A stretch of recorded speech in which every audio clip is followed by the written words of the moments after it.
Most people spend their lives avoiding stress.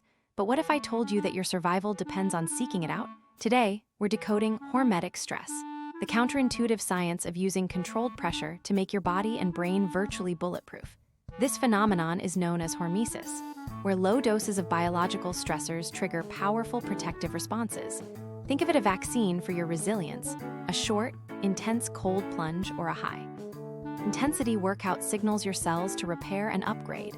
These aren't just chores, they're deliberate triggers for cellular rejuvenation.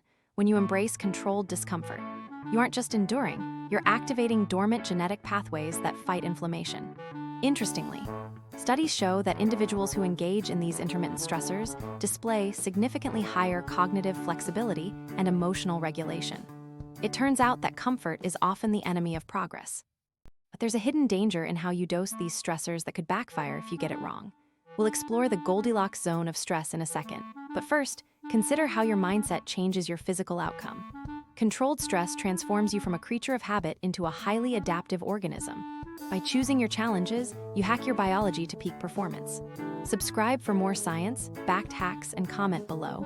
What's one stressor you'll add to your routine today?